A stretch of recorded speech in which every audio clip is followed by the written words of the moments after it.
Shalom Aleihim, saudara-saudara yang dikasihi Tuhan, dimanapun saudara berada. Kiranya damai sejahtera yang dari sorga melimpahi saudara-saudara. Yesaya pasalnya yang kelima, ayat yang pertama sampai dengan yang keenam.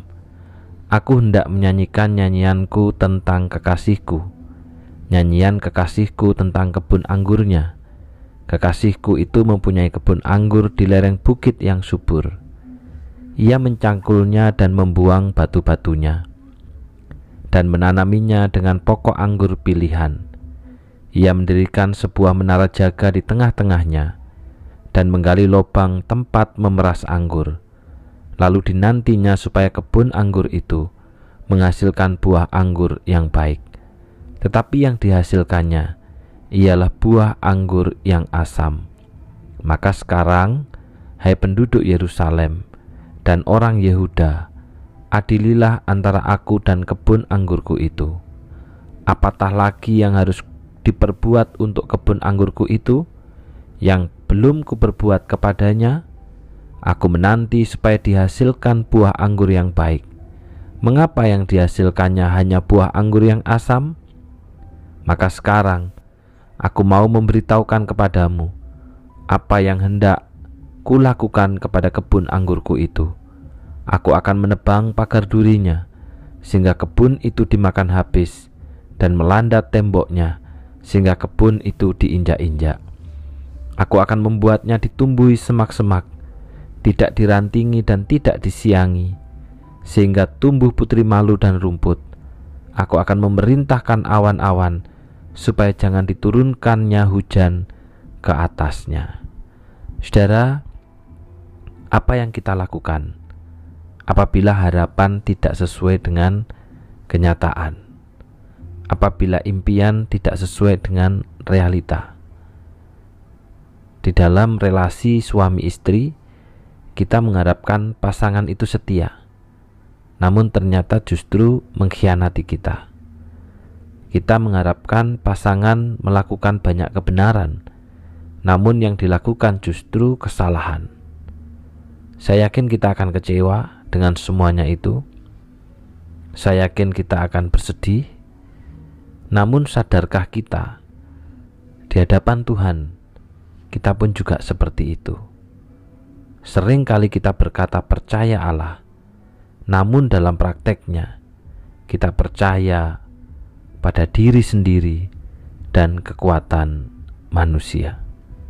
Saudara, bagian yang kita baca hari ini menceritakan bagaimana anggur yang ranum memiliki daya tarik bagi orang yang melihatnya.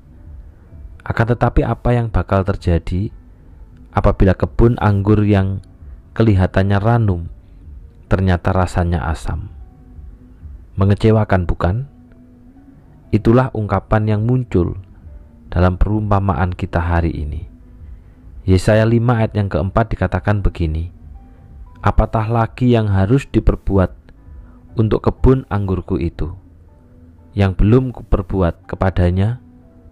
Aku menanti supaya dihasilkannya buah anggur yang baik. Mengapa yang dihasilkannya hanya buah anggur yang asam? Perumpamaan ini adalah sebuah cara untuk mendidik supaya umatnya sadar, mawas diri, dan memperbaiki diri. Perumpamaan kebun anggur yang rasanya asam menunjuk kepada Tuhan selaku petani kebun anggur dan umatnya sebagai pohon anggur. Sebagai petani, Allah telah melakukan banyak kebaikan yang diperlukan umatnya. Sayangnya, harapan untuk mendapatkan anggur yang manis sudah pupus. Alih-alih berbuat manis, anggur justru menghasilkan rasa yang asam. Bahkan di dalam terjemahan lain dikatakan anggur yang busuk, bukan anggur yang baik. Sebagai pemilik kebun anggur, Allah sangat kecewa. Bukan karena salah tanahnya, bukan karena salah benihnya.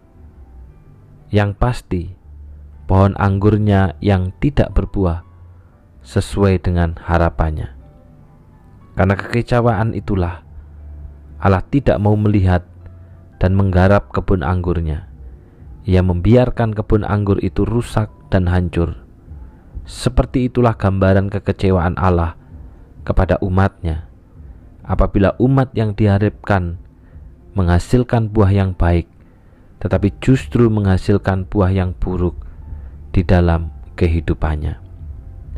Dalam perjanjian baru dikatakan begini, saudara. Buah roh ialah kasih, sukacita, damai sejahtera, kesabaran, kemurahan, kebaikan, kesetiaan, kelemah lembutan, penguasaan diri.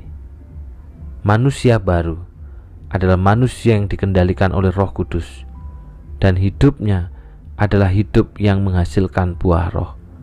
Hidup yang menghasilkan kasih, hidup yang menghasilkan sukacita, damai sejahtera, kesabaran, kemurahan, kebaikan, kesetiaan, kelemah lembutan, penguasaan diri. Inilah yang Allah kehendaki bagi kita, orang yang mengaku sebagai miliknya dan umatnya yang percaya kepadanya, menghasilkan buah roh di dalam kehidupan kita. Ironisnya memang kadang kita kerap kali gagal. Yang kita hasilkan justru adalah perbuatan-perbuatan daging yang menyakiti hati Allah.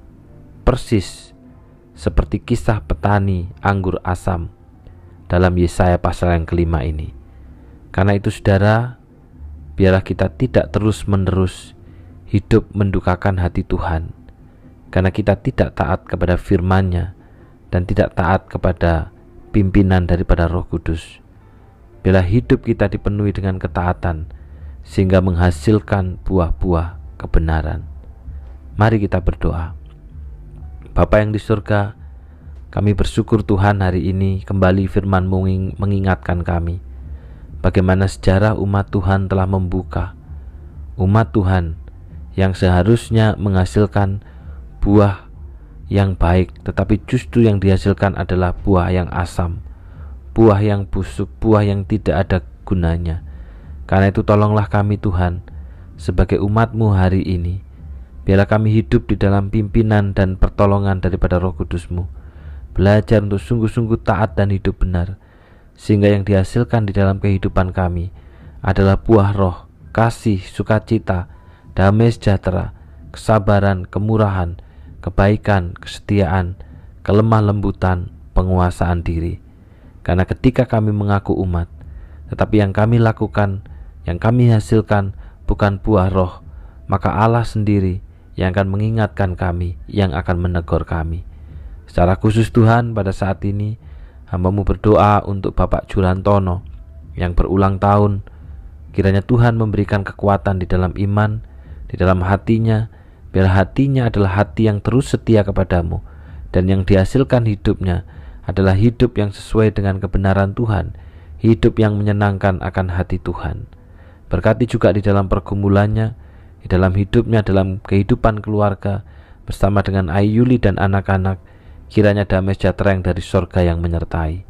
Demikian juga mengingat untuk rapat daripada DKRP dengan STT Aletheia yang akan diadakan hari ini. Kiranya Tuhan menolong baik hamba-Mu maupun juga tim dari Aletheia untuk membicarakan terkait retreat yang akan diadakan tahun depan. Biarlah hikmat-Mu yang menyertai sehingga semuanya berjalan oleh karena pimpinan dan pertolongan Tuhan. Di dalam nama Tuhan Yesus kami sudah berdoa. Amin. Selamat ulang tahun untuk Bapak Jurantono. Kiranya terus setia dengan Allah.